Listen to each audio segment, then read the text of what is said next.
সারাক্ষণ সঙ্গে একজন ডক্টর নিয়ে ঘোরা কি সম্ভব?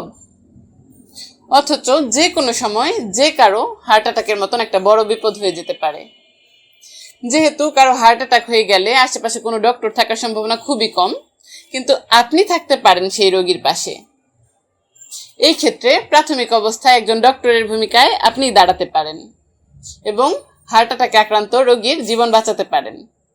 আর ঠিক এই জন্যই আপনাকে প্রথম অবস্থায় হার্ট অ্যাটাকের লক্ষণগুলো জেনে রাখতে হবে এবং আশেপাশে কারো হার্ট অ্যাটাকের মতন লক্ষণ দেখা দিলে কি করণীয় সে ব্যাপারেও জেনে রাখতে হবে।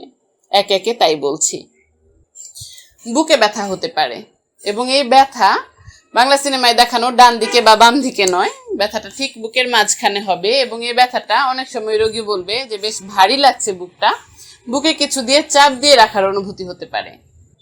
এই বুক ব্যথা অনেক সময় চোয়াল, বাম হাতের আর্ম বা পিঠে, কাঁধের দিকেও ছড়িয়ে পড়তে পারে। মানুষ ঘেমে যেতে পারে, শরীর ঠান্ডা হয়ে যেতে পারে, কপালের দিকে ঘাম জমে যেতে পারে, বমি বমি ভাব বা বমি হয়ে যেতে পারে, পেশেন্টের মৃত্যুর ভয় শুরু হয়ে যেতে পারে, হঠাৎ করে রোগীর শ্বাসকষ্ট শুরু হতে পারে, মাথা ঘোরা বা অজ্ঞান হয়ে যাবার মতন অনুভূতি শুরু হতে পারে।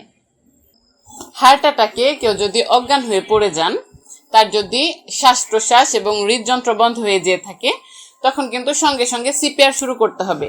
অন্যথায় 4 মিনিট পার হয়ে গেলে কিন্তু রোগীটিকে আর বাঁচানো সম্ভব হবে না। সিপিআর এর ব্যাপারে অনলাইনে অসংখ্য ভিডিও পাবেন, সেখান থেকে হেল্প নিতে পারেন। হার্ট অ্যাটাকের ক্ষেত্রে সবচাইতে বড় যে ভুলটি হয়, মানুষ হার্ট অ্যাটাককে অ্যাসিডিটির সঙ্গে গুলিয়ে ফেলেন এবং অবহেলা করেন। মনে রাখতে হবে আপনার হাতে সময় খুব অল্প, তাই এক মুহূর্ত সময়ও নষ্ট করা যাবে না। রোগীকে যত দ্রুত সম্ভব নিকটস্থ হসপিটালের ইমার্জেন্সিতে নিয়ে যান। ধন্যবাদ।